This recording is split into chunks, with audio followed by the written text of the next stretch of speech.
There we go. Okay, Laura, thanks, Laura, Jasmine, and thanks for joining us today. And Laura, you might want to put yourself on mute because we can hear the wind, not as really everything. windy. Okay. Yeah, I can mute you. Actually, I can mute you. I muted you. Okay.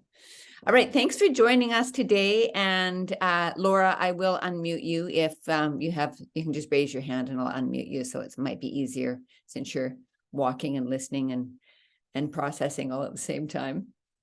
So welcome back, everyone. We're here today to learn about social media and connecting with your customers. So I'm just going to switch over to sharing my screen. There we are, and move my things around a little bit. Here we go. All right, we are in action. So connecting with customers. So housekeeping, well, you're at home. Everyone knows where to find their own bathroom and their and the exits, I hope. And Jasmine is down the hall. yeah. And Laura's outside, so that's all good. She's already exited.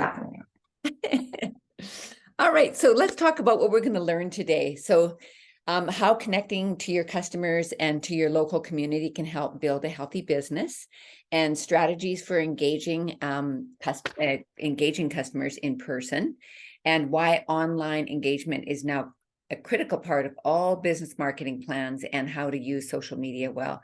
And of course, there will be more. So I know that Jasmine already knows a lot about social media marketing, and she might be able to share some tips with us too.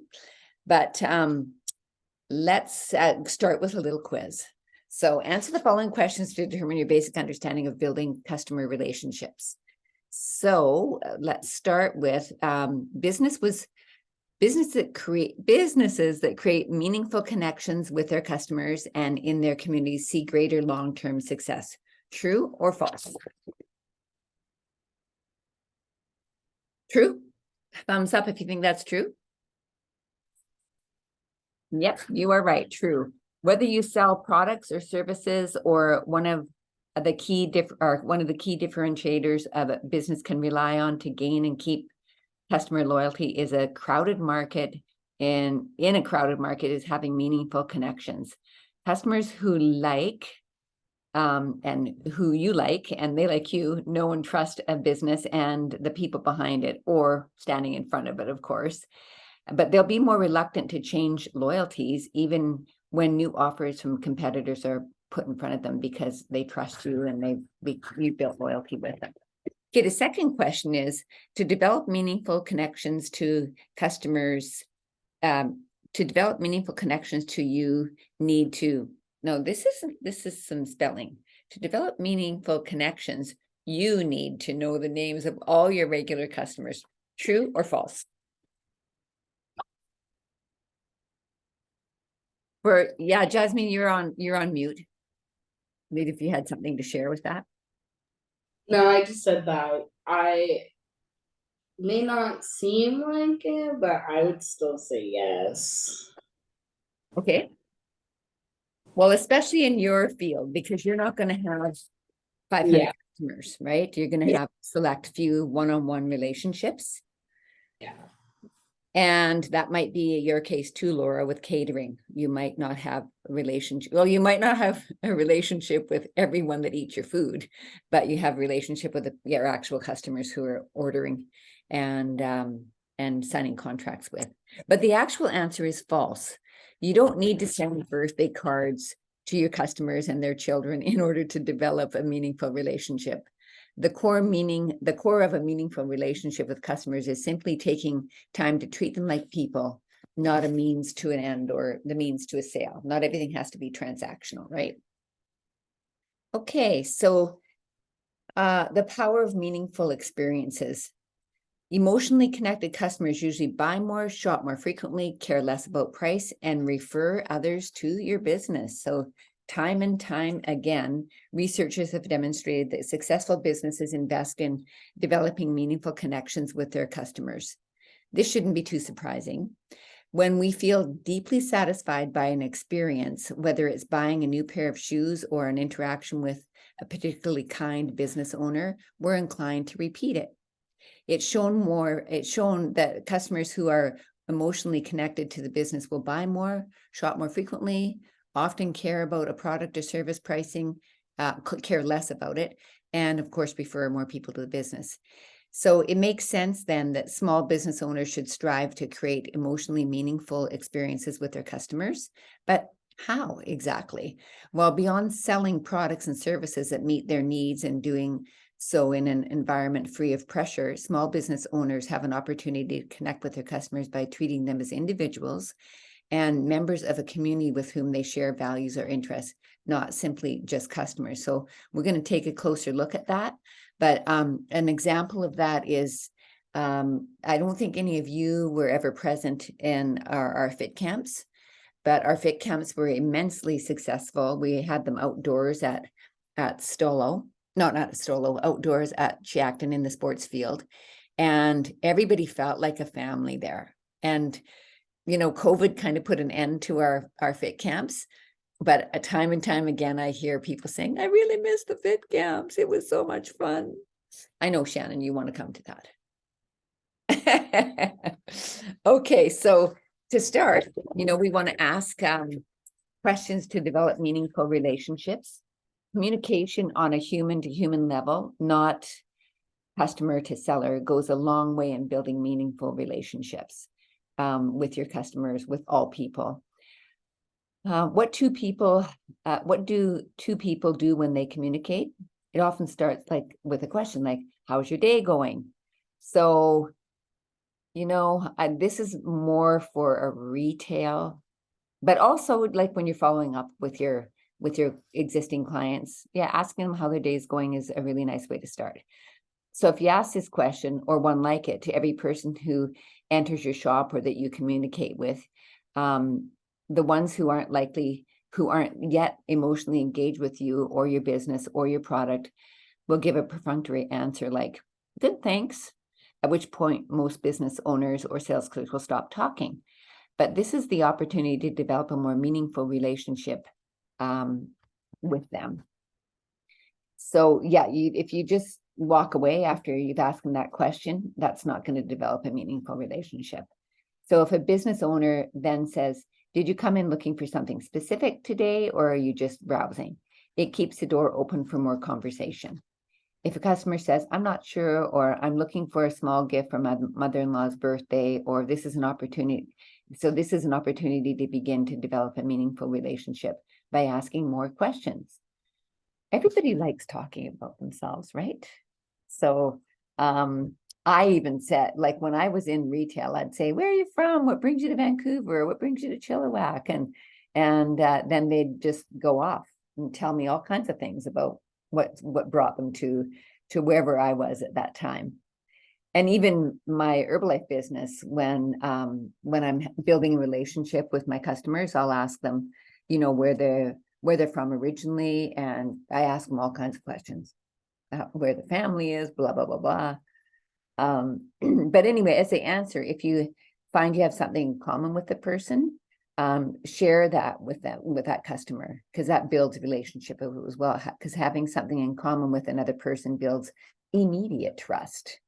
Perhaps not deep enough to leave your children with a stranger, but it's a step to their trust relationship development. So at the end of the day, asking questions and taking the time to listen to answers communicates to your customers that you care about them. And this feeling of connection creates loyalty. All right, so let's move on to asking questions is also an invaluable way to do market research. Consumers have opinions about services and products that they purchase. So talking to them about their needs and whether they've found products in the store to meet those needs can give you valuable insight into how to bring customers back to your store. I don't know if you notice that. Even going to Save on Foods, some of the clerks say, did you find everything you needed today? I mean, I don't know if they were taught to do that, but And I don't know if they make a mental note of the answers people give them if they didn't find something, but this is a way of building relationship. And those clerks that do that are, they keep customers coming back. But the key here is asking questions and genuinely listening. So if you take the time to listen to your customers, you'll gather all kinds of data about how you can continue to improve your business and meet their evolving needs. So like, for instance, with Laura, asking the questions after you've delivered a banquet or delivered some sort of a service of food, it would be great to ask them, how did you enjoy it? Were there any comments? Were there anything that people requested? So that would be a great way to build more relationship, deeper relationship.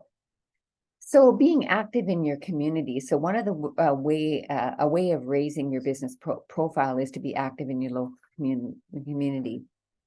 People respect businesses that care about the place they call home, and even a small investment in your community can pay large dividends. Oop, Laura's coming back on via another computer.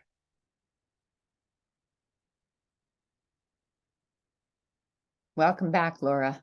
You might have to log off your phone because you might get a bit of reverb echoing. Awesome. Thanks so much. Okay. So anyway, here's some ideas how you can be active in your community. So volunteer with a local organization. Find a local organization that you care about and help. In most situations, you do this yourself, not as a business. But your goal, in addition to being a valued community member, is to develop relationships with other people in the community and people who will know you, like, and trust you through your shared interest in supporting local causes. So when Stolo Business Association had their coffee connections, and there was something, it was called something else, but I love that, going and meeting different Indigenous business owners. And that's what the Chamber of Commerce is all about, is people, they're there to volunteer, do good things for the community, but they're also there to build their businesses. So it might not translate into higher sales today or tomorrow, but this kind of relationship puts you at the top of people's minds when they need what you're selling. And given a chance to spend their money at a big box store or support a person who gives back to the community, which way do you think they're going to lean? Towards you, of course. And this isn't necessary, but letting them know that you're an Indigenous business owner is also, especially in this day and age with TRC, it can be a real plus. Anyway, and also donating money or products to local organizations. So you can find a local not-for-profit or charity that you admire and donate either money or products to the cause, or time, right? Doing this under the banner of your business is one way to raise your profile, but even doing it as an individual and business owner can help you connect with others in your community and people who may be potential customers or business partners. So if you have staff, you could volunteer them on a work day to help out at a special event. What was I going to say about the oh, I was going to say also, over the years, of course, I've donated so much Herbalife product to different people. Just call me and ask me if I'd donate a basket or something. I've done that time and time again. And to be honest, people that win don't always reorder. I try to connect with them, but they don't always reorder, but some do. But that's not the point. The point is that when they think of, oh, I'm having a fundraiser, I should call Cynthia. And then there's also sponsoring a local event or a not-for-profit organization that hosts events. They're usually on the lookout for suitable sponsors. So sponsoring a local event can foster community spirit and increase your company's visibility. So let's go to our, do you guys happen to have your booklets with you? You do, Jasmine. Okay. So you know what, this is, again, this work, I'll bring it up so that we can have a look at it together. Second, just gotta switch gears. Back to you guys and get our, oops. Shannon's way better at this than I am. Just gonna say. Okay.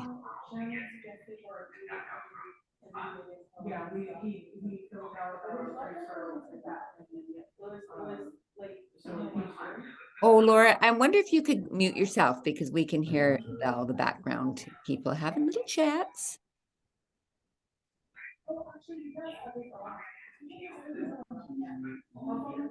Okay, let me share my screen again. Okay, so in the participant handbook in section 1, so the first part is connecting to your community. So in this section, we'll develop a general plan for helping you connect your business with your community. This means identifying the needs in your community or ways which your business can serve the community above and beyond supplying them with services or products that you offer on a day-to-day basis as a function of your business. So let's begin by identifying your community and what kind of needs they presently have. So identifying your community is also tied into when we were talking about last week in the marketing. So identifying your target market as well within that community is good. So what is your community? You know, Laura, what do you think your community is? Oh, yeah, you're on mute.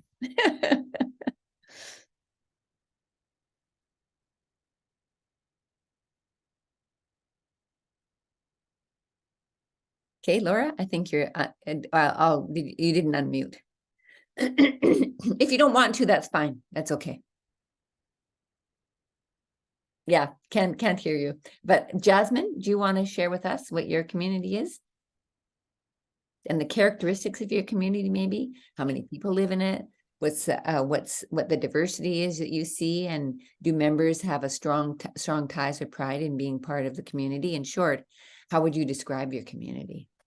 I would say like that my community consists of like other business owners because I don't have direct tie to the customer. I'm only the bridge between the customer and the business owner. So and that's where I was saying that I kind of thrive is like even though marketing is entailed, but marketing is only in like folded in because of my PR experience in creating that engaging environment, the community of the social media, like their social media, them connecting to their customers. So okay, so in this part, we're talking about connecting to your community, like ways that you can be involved in your community. Oh, in my community. Yeah. Oh, I mean, we all live in the same community, but specifically, you know, it might be to say, or it might be to, you're Seabird, Laura, or Chwaffle? Seabird, yeah. So it might be that, like, identify your community in that way. Oh, okay, yeah. Okay, or it might be your community is the broader Indigenous community. Stalo, for instance. Okay, so you want to describe that in here, and then next think about your community as you've described it. In what ways does your product or service already serve, or could it serve members of your community? Oh, well, that's what like I'm starting my business because of like the work that I've done in my community with social media, like providing language learning on through social media, and I just kind of I use it to uplift them and what they're doing. So I kind of want to do like, hey, like youth of the month, like so and so. You know, I just want people to feel celebrated. Yep, So, that's great. Yeah. And so do you personally, or does your business have the resources to volunteer with, donate to, or sponsor events of local organizations? And if so, what resources are you able to contribute? With you, yours, it's a service, so that might be a little bit different. Yeah, I mean, like, through other non-social media avenues, I've brought back, like, I wrote a comic book for the treaty, and through that, the illustrator that I networked with was like, hey, I just met the head person of the Indigenous Gaming Department at UBC. So then I was like, oh, that's cool. That would make the youth, that would bring all the video gamers out to an event and they can be connected to UBC, knowing that UBC has an Indigenous Gaming Department, and could inspire them to then go to UBC. Mm-hmm. So Yeah. is that something that you did on your own, or was it through work? It was through work, I guess. Yeah. Yeah. So you're going to want to be able to connect with potential customers outside of your work too, right? Because when Yeah. once you start your business, it's not just going to be work related. It's going to be beyond that, right? Mhm. So, but what you could do, like volunteer or donate, like if somebody's having a fundraiser for a funeral, you could donate, 2 hours of service to help someone with their social media marketing. Mhm. Okay. Laura, you could donate some of your say if you're making bannock, you could donate. I'm sure you've already done that even without being in business. So next you want to pick one or two of these organizations and search them online, find the organization's executive director and write down their contact information. And once you've completed the rest of this section, consider contacting these organizations and offering your product or service to them. So, have a look at the fundraisers and then you can select one of these that are most interesting or appealing to you personally. And so think about how you could, or your business could support that event. So that's our section 1.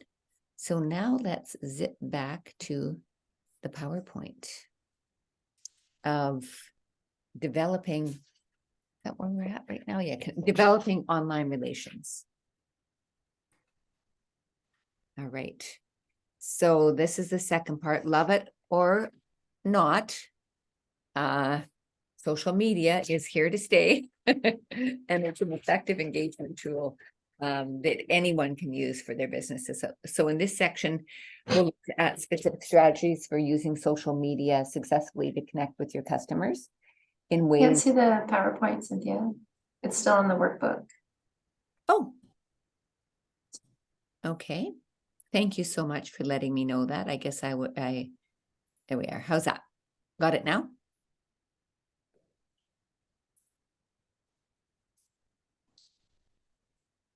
Okay, just a second.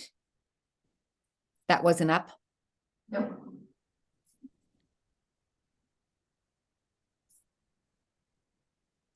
There we go. There we go.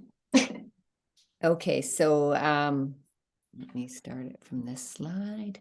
Okay, so like I said, love it or like it, social media is here to stay. This is a slide that we just missed, developing online relations. So with the importance of social media, for most businesses operating successfully in the 21st century means finding ways of connecting with their client base online. So treat it as an obligation, that is, as something you have to do in order to stay relevant with your customers. Social media can become a bit frustrating and even boring for some people. However, if you think of it as an extension of your in-person approach to business, which emphasizes personal connection and meaningful interaction, it can be another effective part of your marketing strategy. It also helps build your reputation. Even if you're a small shop that serves a small geographic location, having a presence on social media will help you show people in your area what you care about, who you are as a business person and as the person that runs it. And that will translate into a growing your knowing and trust factor. You know, um, so it helps build your reputation too, if your current, so not your business account, but your personal account reflects the kind of person that you are. So if in your business, you're projecting positive, happy, great stuff that's going on in your business, but on your personal account, it's negative and or inappropriate, that can really affect your reputation as well.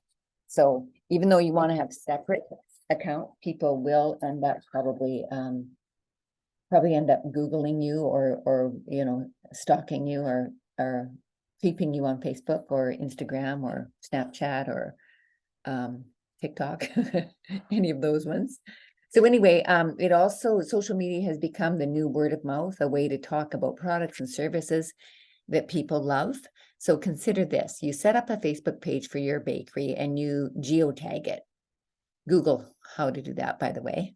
When your customers come in to buy muffins or sit and have a coffee, you can offer a deal that if they post on Facebook or Instagram that they're in your bakery enjoying a treat, that you'll give them a coupon for a free cookie or a cup of coffee to enjoy the next time you come in. For the cost of that few cents, a customer who loves what you sell has just let all their friends know that she's spending time in your shop. And that didn't cost you much, not like the cost of social media advertising. So this is one of the best ways to reach new customers, and all you have to do is create a Facebook page and post every now and then. You don't even have to post every day, since the value here is social proof that some of your friends are using, or friends or your customers are there. So if you have the type of business that can host special events, for instance, you sell art supplies and once a month host a low-cost beginner painting class, Facebook or Instagram can be valuable ways to promote that event. And if you know a couple of people who confirm to attend, you can offer them a small incentive to post their participation on social media channels as well. I would even go as far as to say, if let's say you had 10 people, for every person that they refer that actually signs up, you give them another little gift. There's so many ways that you can promote there.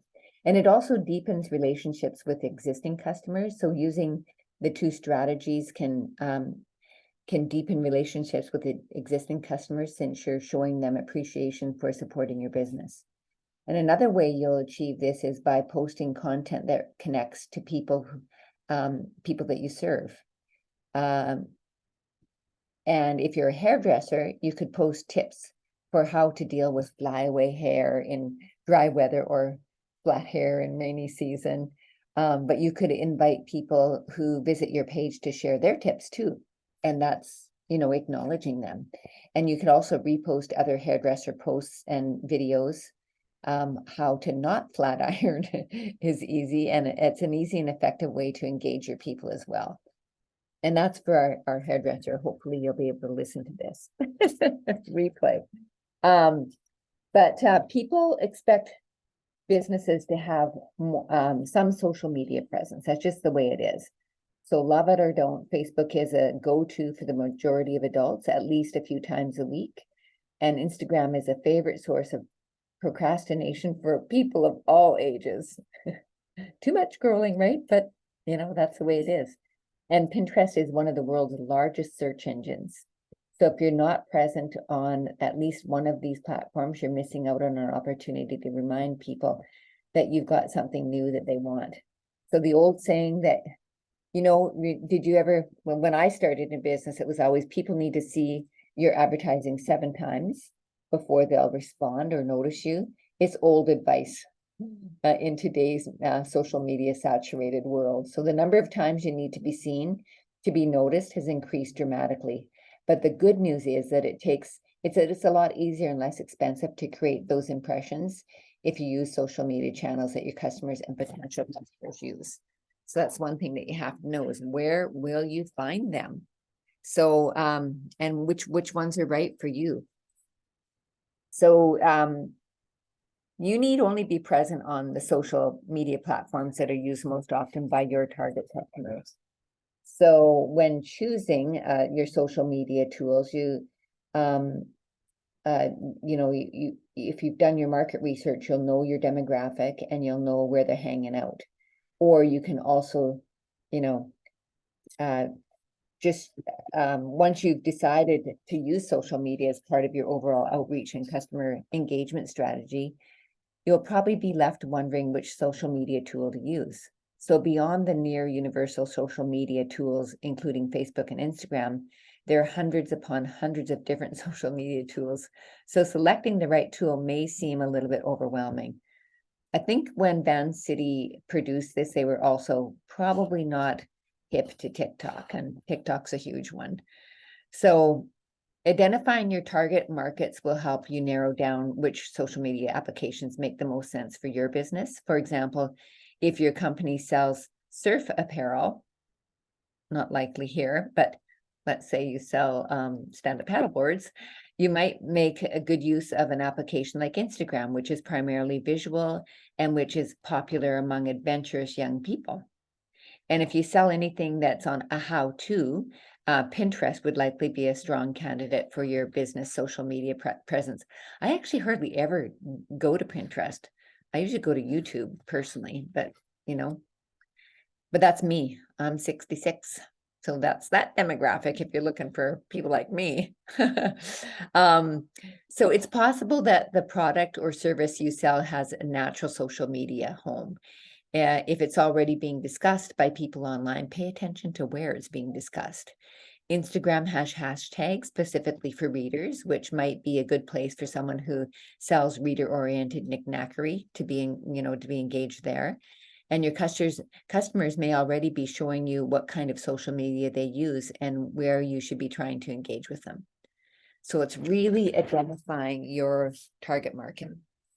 So next, we're going to go into creating a social media plan.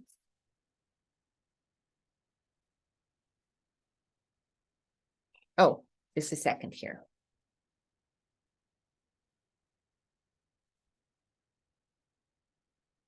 Oh.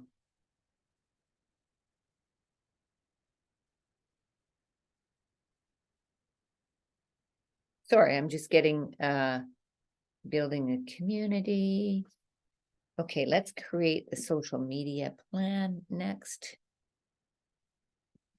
So when left to consider, what's left to consider is what you hope to accomplish by creating a social media plan for your business. So doing so will help you decide how and where to spend your energy. In particular, you should ask yourself what you want to accomplish with social media engagement. Specifically, do you want to increase brand awareness for your company, products, or service, or do you want to drive traffic to your website with an online or to your online store or a bricks and mortar shop? Or do you want to grow your monthly revenues by increasing sales?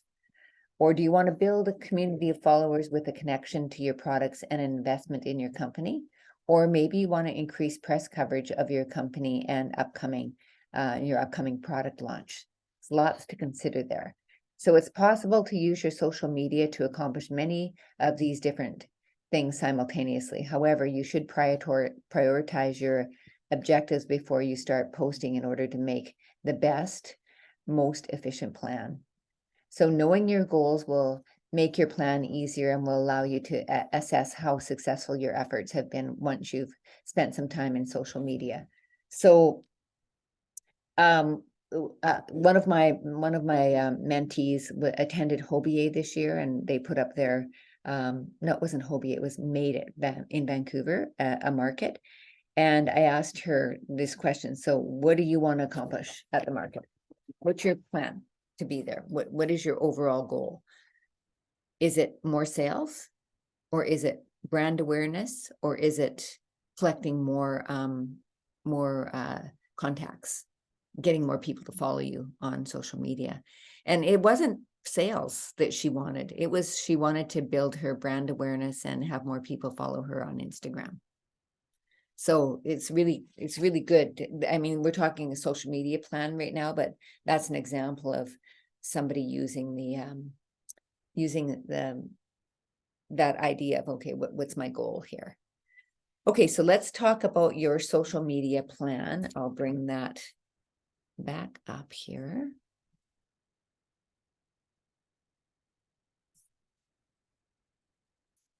And go back to our booklet. Hopefully. There we go. Oh, Shannon, aren't you so impressed with me? I'm doing this. So section 2, my social media plan. So this section is It's frozen. Pardon? It looks like it's frozen. Does anyone else see that? Oh, really? Yeah, like you can okay. tell that it's like swooshed. I don't know how else to describe it. It was like I see. mid-transition. Yeah. I'm going to start and stop share. How's that? We're good now? I can see the workbook. Yeah, that's what we want. Oh, That's okay. Okay, so we're going to section 2. So this section assumes that you've got the time and inclination to develop a social media plan for your business. And I'm going to just say, in this day and age, it needs to be in your plan for sure. So for some business owners, and indeed for some small businesses, social media may be an effective way of engaging customers and developing brand awareness. So in short, this section may not apply to your business. However, even if you're skeptical of social media's relevance to your small business, you may still want to complete the exercises here. You might end up discovering ways in which your business can be served by social media. And even Jasmine, you being a social media guru and having a presence on social media, and it just proves to people that you know what you're doing on social media, right? So before you begin developing your social media plan, you should first figure out what you want to accomplish with social media. So we went through this already. So next, it's important to determine which social media platform you'll use. And there are many to choose from. As you've seen, choosing really is a matter of identifying where your customer base likes to congregate online and how much time you're willing to devote day to day by creating and curating content. So you want to answer the following questions to find out which social media platform makes the most sense for you. So where do your customers or potential customers typically go for news or online or information online? So you want to check these off, right? Whether it's Facebook, Twitter, Instagram, Pinterest, LinkedIn, Reddit, or again, I think Snapchat and what's the other one? TikTok should be on here as well. And also, where do your customers or potential customers typically go to find out about products that interest them? And where do you typically go to find out about products and services offered by your competitors or other businesses that offer similar services? So this is great because this is also market research. If you just go search your competitors, you're going to find out where they are and you've done market research for yourself.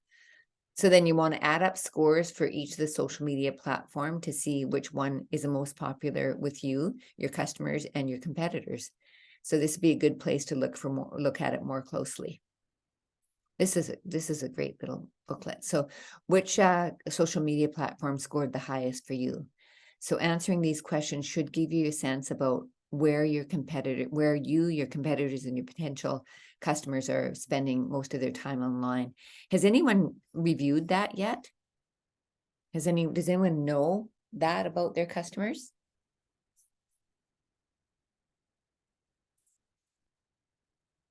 No?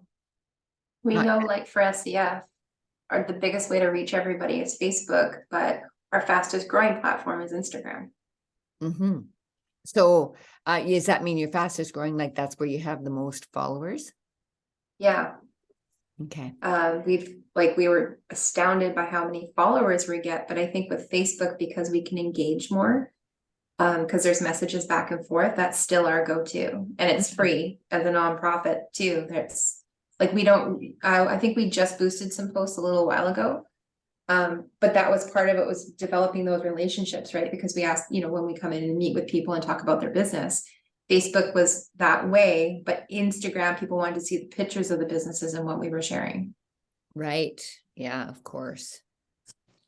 I noticed that I think that's where was able to realize where my customers were was when I started going on LinkedIn, because I saw like a place where people were able to like talk about their successes and not like, and it was just, I was like, wow, this is a pretty positive platform for people and I am disappointed that I just never got involved in LinkedIn until this year. I've had one for a long time, but I guess I didn't see myself here before. I never thought I was gonna be, little things hinted that I would be here because when I was a teenager, I wanted to be a blogger. So I always knew that I was gonna be in some sort of like, I'd be writing and working on social platforms, but never did I think that I'd be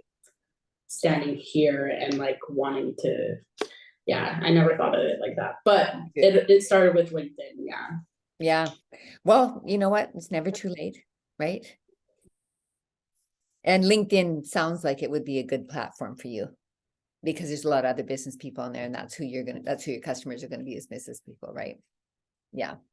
Okay, so let's move on to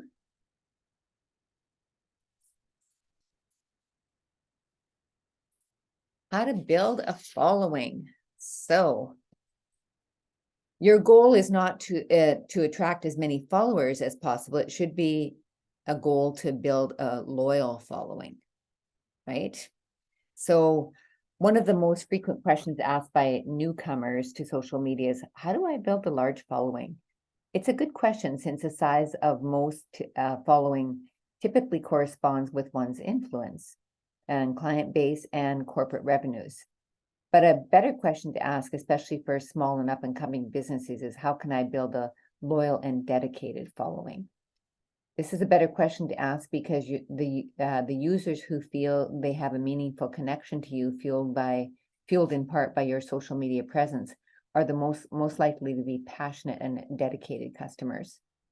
So your goal is not to gather likes and follows from people who will never become your customers. It's fine to have them there, but the data you want to be paying attention to is whether you're seeing an increase in engagement with followers you have and more people checking out what you have to sell.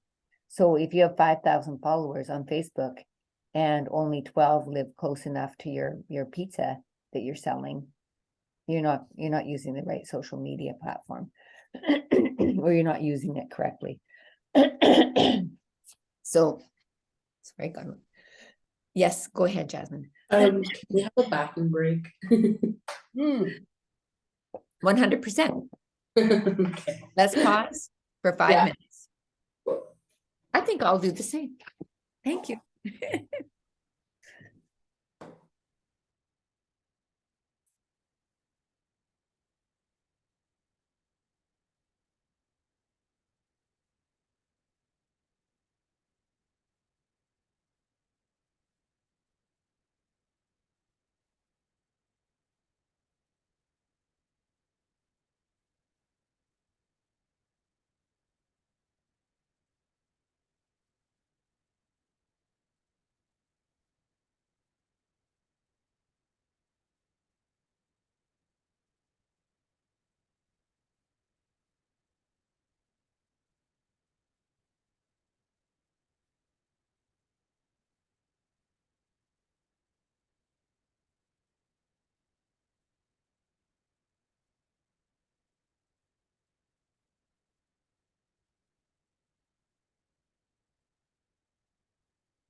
welcome back. I'm back. Yep. Laura's still in the bathroom break. Thanks for mentioning it. Yeah, I was looking at it. I realized an hour went by, and I'm like, oh yeah, could use a bathroom break. Yeah. Actually, when we were at the Métis house, we didn't take as many breaks. Yeah. But everybody got up and used the bathroom when they needed to. Yeah, I don't know if we just I do. drink more when we're at home. I don't know. Yeah.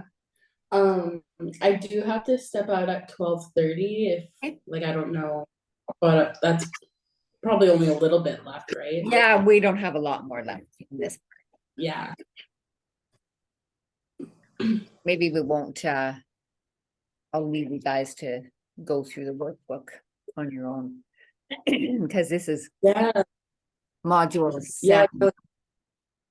It totally helps because I've never seen like how to put actions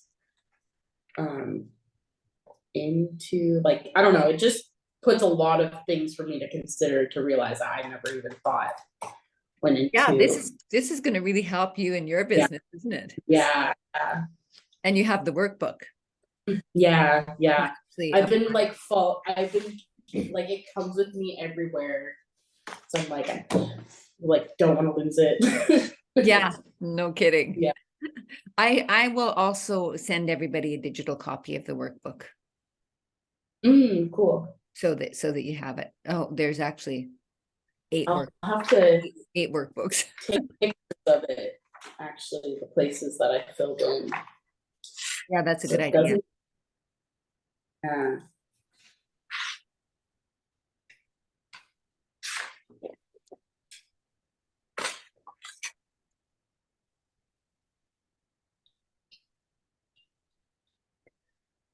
Okay, well, I think we should move on just because there's people that are going to be watching the replay and we don't want them to lose their interest, right? Everyone that's watching the replay. Okay, so the next we're getting started again, Laura and Shannon. So the next thing I want to talk about is understanding the rules of the game. So you want to think of every social media platform like a meet and greet, an in-person social event, and the rules that make most sense to you. So many platforms are a great way to promote your product and services, but the primary goal is always and without exception to use the platform to engage with people. Engage does not mean necessarily to sell. Engage means to have conversations, ask questions of your followers, share interesting information that's relevant to your customer base. And sometimes, like for myself, I'll put a call to action. Sometimes I won't. A call to action is like, order now here, and just a link to your website. And you also want to follow and share posts from others. So following other users who live and work in your community. Hi, Laura, welcome back. We just wanted to get started. So follow and share posts from others. So following other users who live and work in your community, who have some influence among your target followers or work in the same industry as you do is a smart way to build your following. So if you have a construction business, let's say that you're a tiler and that you lay tile, you might decide to use Pinterest as your primary social media platform, since you'll have photos of your work and tips of how to do some interesting tile patterns or how to remove stains from grout. That'll be for some of the guys that were with us, but they're not here now. So hope you guys helps you. So, and there'll be other tilers and home renovation folks posting on Pinterest. If you pin their images on your boards, it increases the reach of your board. Those posters will see that you shared their content and may reciprocate. Establishing networks of like-minded social media users will lead to a wider sphere of influence as your content gets shared by these users. So, and in the case of like a gas station. Yeah, if you live in a remote community, you're the only gas station, but where's a smart place to have a gas station? It's actually sometimes you see 4 gas stations on 4 corners. It's because you want to keep your competitors close, right? Jasmine, you're on mute. If you said something, did you say something? No. Oh, okay. And anyway, so engage, you'll also want to engage users who are already established. Do this by following them and then writing about them or tagging them in your posts. This will lead to opportunities for dialogue with these established users and in turn, raise your profile in the online community in general. And of course, you'll want to prioritize targeting established users who are connected in some way to your industry. However, it can occasionally be fruitful reaching outside your community to find influential users.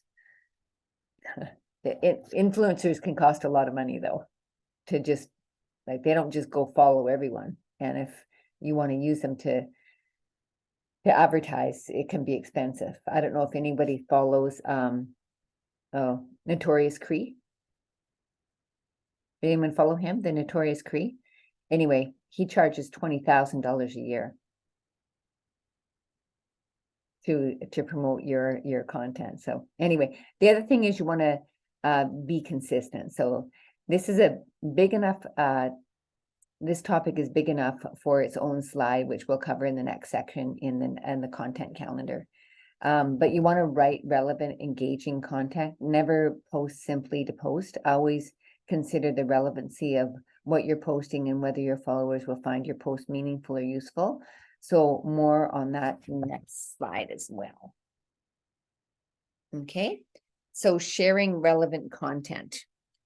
So your content needs to engage your target audience to be relevant to them.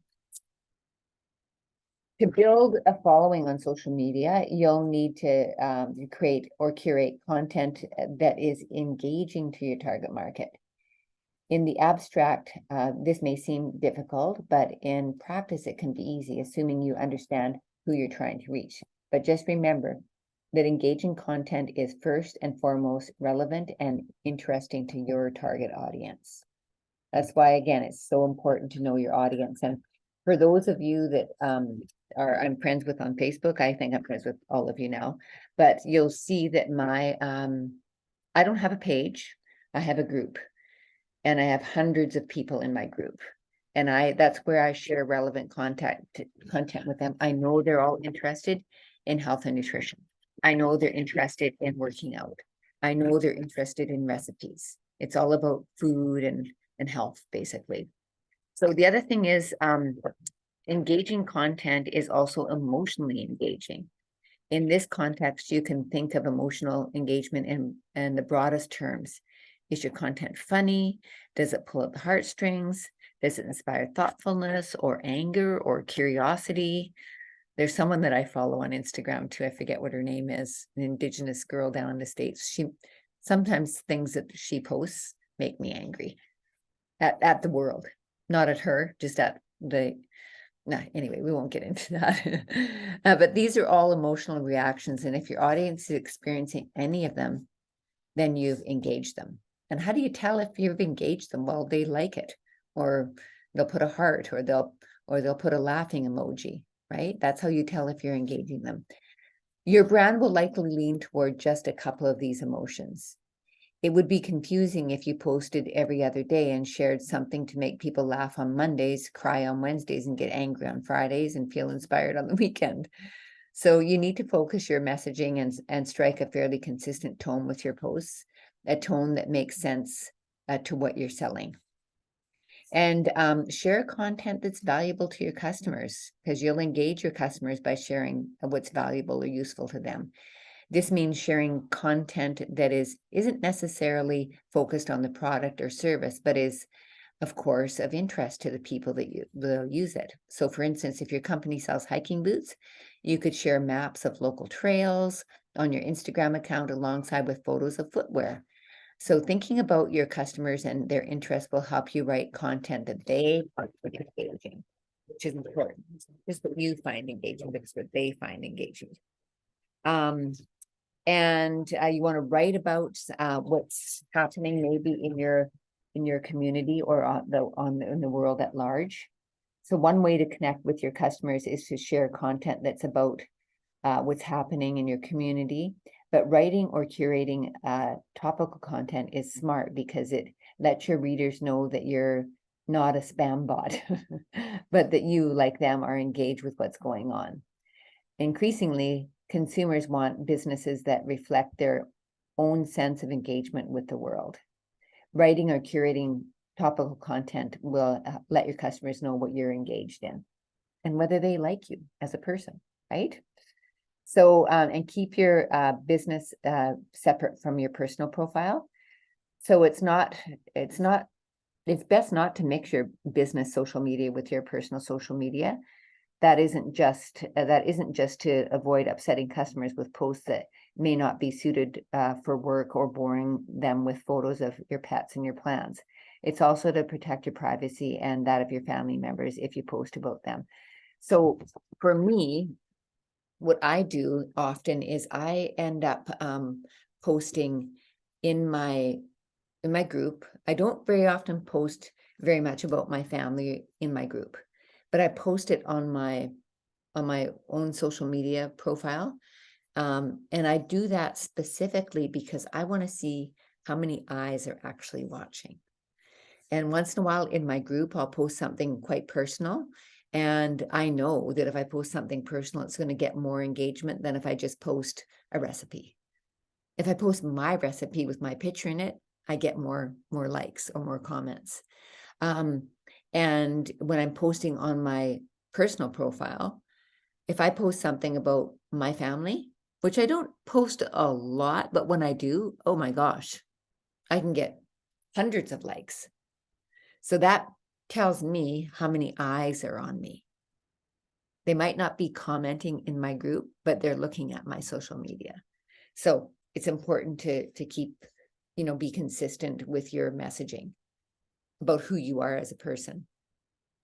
So writing relevant content, I know that, let's see, what time is it now? It's 12:05. Okay, we could do okay here. We'll just have a little glance at this as well. I'm going to do stop share again and see how this works. Okay, so writing relevant content. Oh, I got to share again.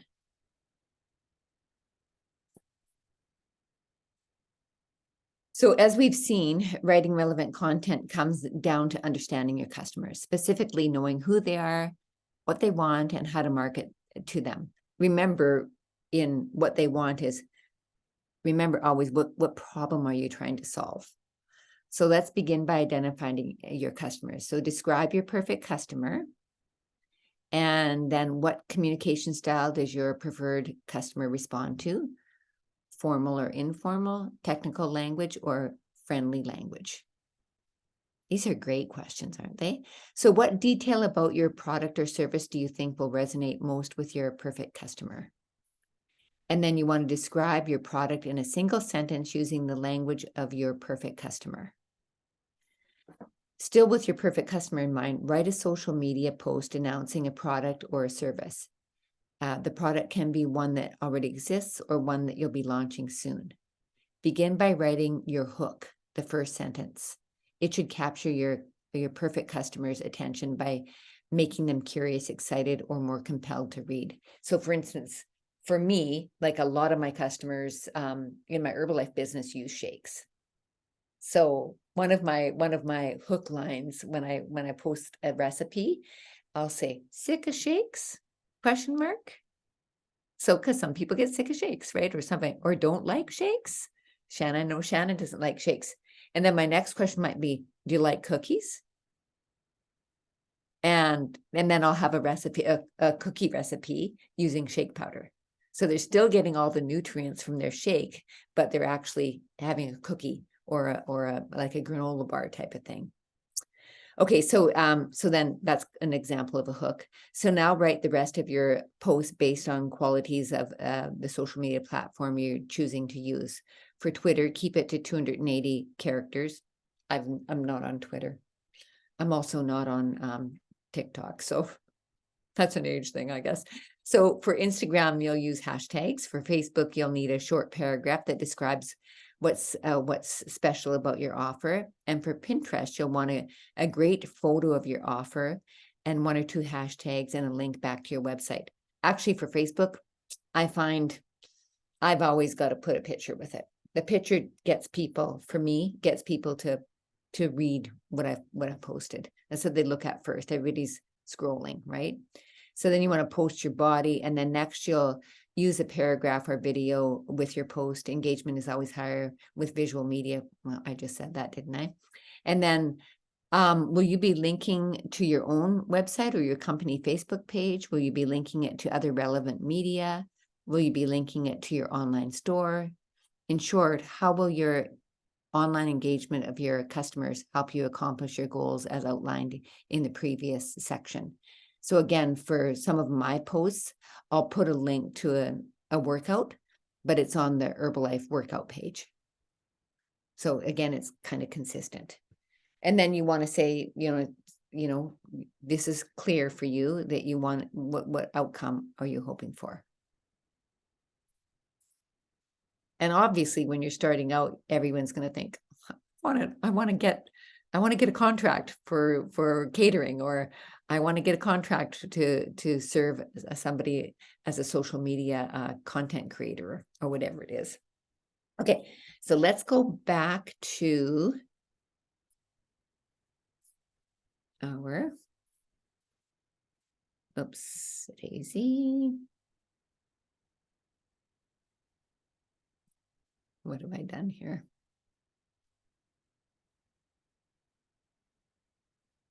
I have to escape out of that, I guess, before I share again. Okay.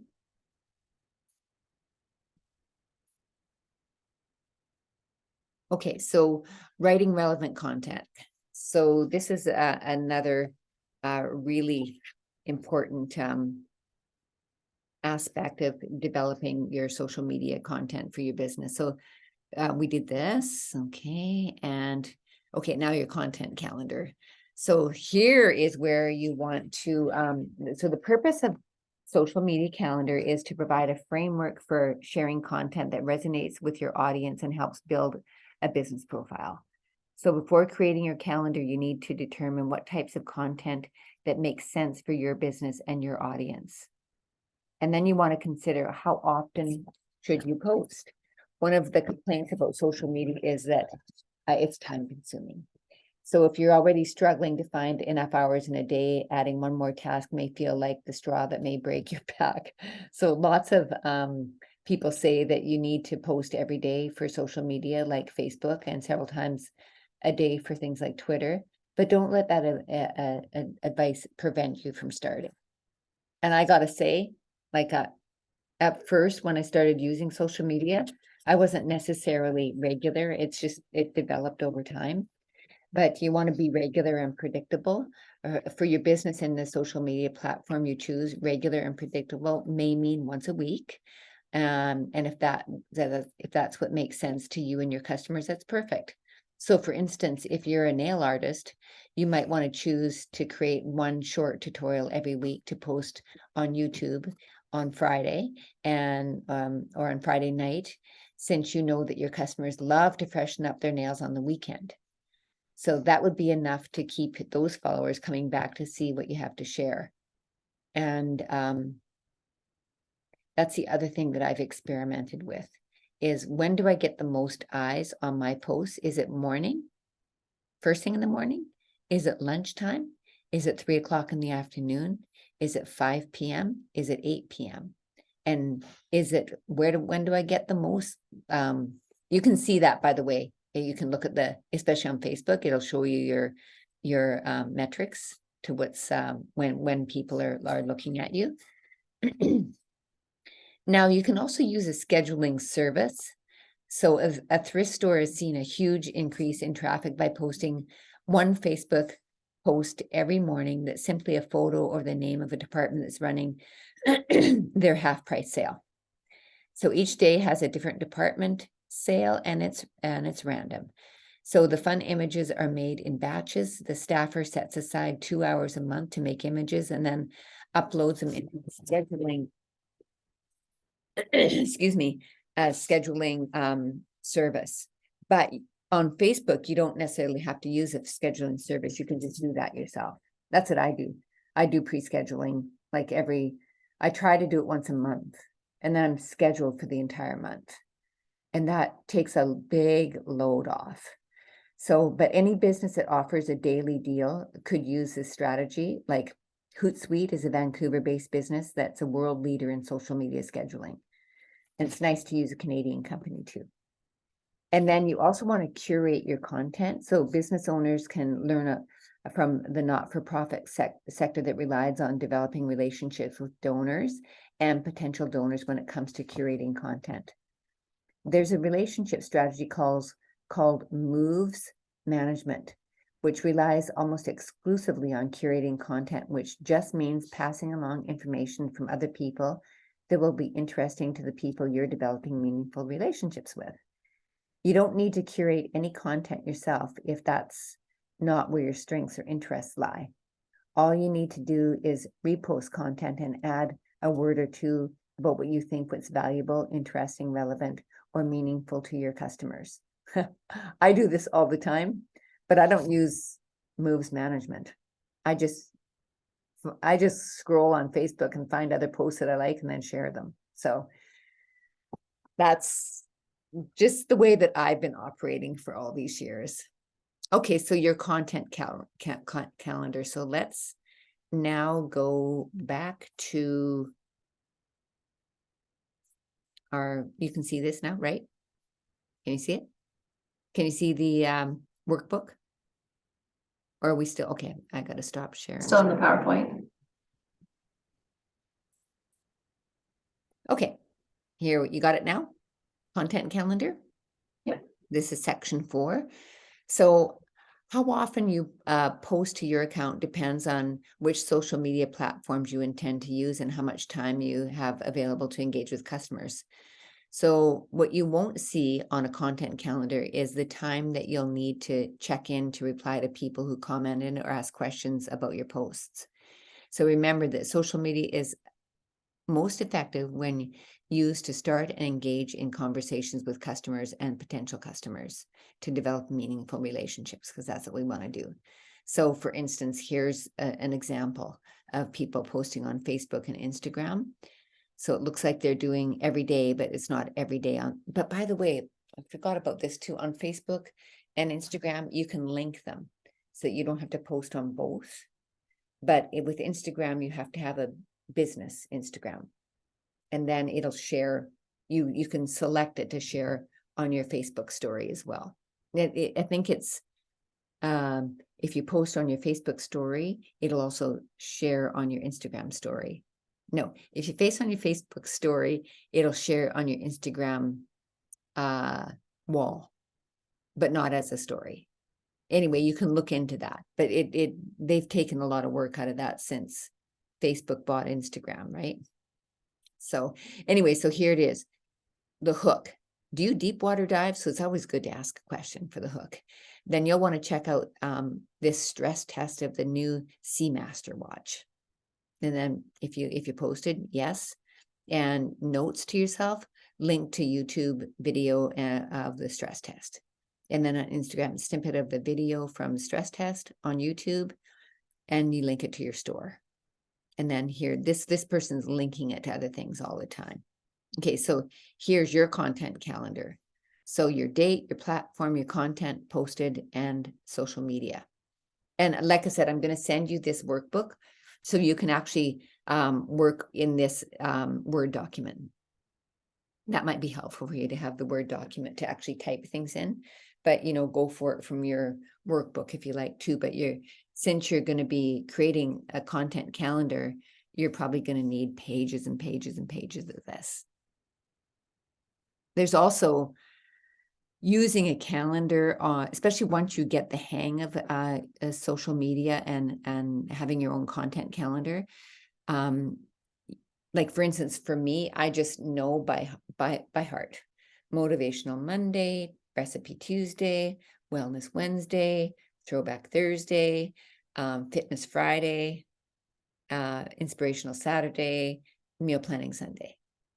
So I just know those off heart. I don't need a content calendar anymore because I just know what I'm supposed to do because I've been doing it for so long. Is that helpful? Yeah. Okay.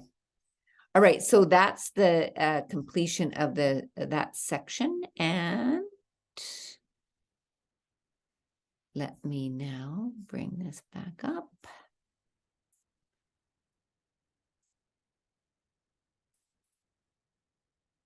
Okay, so you want to work through that on your own. And believe it or not, that's it, that section. But we never would have squeezed that in last week when we met. Okay, any questions from anyone? Clear? Crystal clear? Or clear as mud? Crystal clear? We'll just hire Jasmine to do it all for us, right? That's just what we'll do. That's yeah. And what's important, like if you were to hire Jasmine, when she gets her business up and running, is it Jasmine knows you. You got to let Jasmine know who you are, what you represent. Because if Jasmine creates content based on herself, then she's not selling your business, she's selling herself. So it's very Well, important. that's what we were chatting about. Like the businesses she'd be working with have to have a clear goal, right? Like they have to know, we have to know like what I'm trying to accomplish by putting, you know, we're really lucky too, like internally we've got our Bridget who's amazing and she does all this cool stuff, but we had to sit down as a team and do some goal setting and like figure out who are we targeting, like, you know, what do we want to accomplish once you have these things in motion? Because you can do a lot on social media and it's free, which is great for a nonprofit like us, right? But we have to we can't just blast it out to the world. We had to like, who are our targets, secondary targets, who's interacting with us, things like that. And, you know, it's it made it very clear for us. So that was really helpful. And then another like boundary that I was able to realize too is even though I am a social media manager, you have to tell me, am I creating your content or are you providing me with your content? Because in most cases, like I also have to, I'm in a position where it's like I could do a little bit of content creation right now, but not without extra help. I do not. But like for your instance, what you just said was I would have helped with that strategy. I could have came in and did a consultation and kind of looked at it, and then also, and it helps save you time of trying to think of the content to create. Yeah. So it's trying to balance out the creativity, like, because I have a lot of creative energy that I want to utilize, but oftentimes I don't know where. So that's why it's like I want to work with other businesses because it'll boost my creativity and I get to work, kind of just open up a wide range rather than focusing on me selling an individual product and having to maintain and rebrand whatever. But this way I have that fluidity and I get to I get to take away some of the thinking process for you to time save. Right, exactly. And like, so say for instance that Laura was going to use your services, you'd really, if she's gonna, like, you'd have to provide the content probably, Laura, or with a photographer. Yeah, with Laura, for instance, it could look like I make cooking videos. So it could be me, you could utilize my videography skills to create content for you, showing out like if you did recipes, or it would depend on what kind of presence you want on social media, but I would use my video skills, editing skills to then you would be hiring me for content creation. Mm-hmm.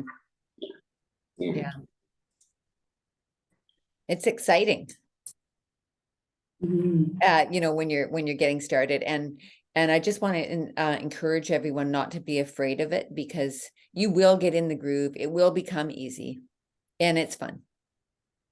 Especially because part of your building your business and building your following on social media is doing some research. So doing research means you get to scroll through Facebook and Instagram and Twitter and whatever platform that you decide, and you find content that you like. The other thing that that you want to do is have a look at your competition and see how many followers they have, see what their content is like, see how many people engage, what content does produce engagement for your competitors. So there's also market research involved in this as well.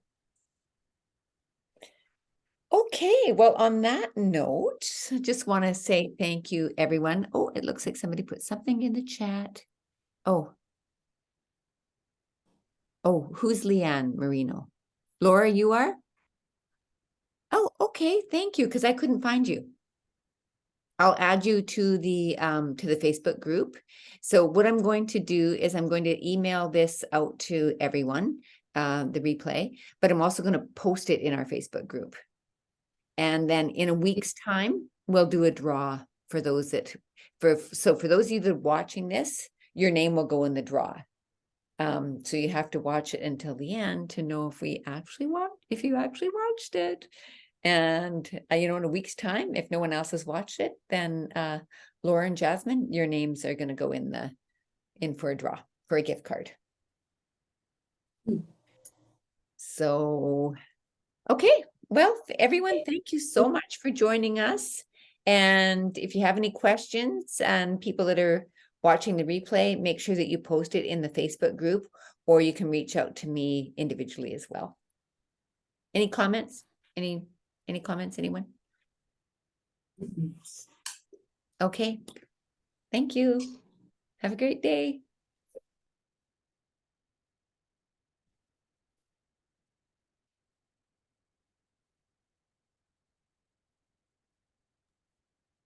It was awesome. Yeah, now where did Love talking about marketing.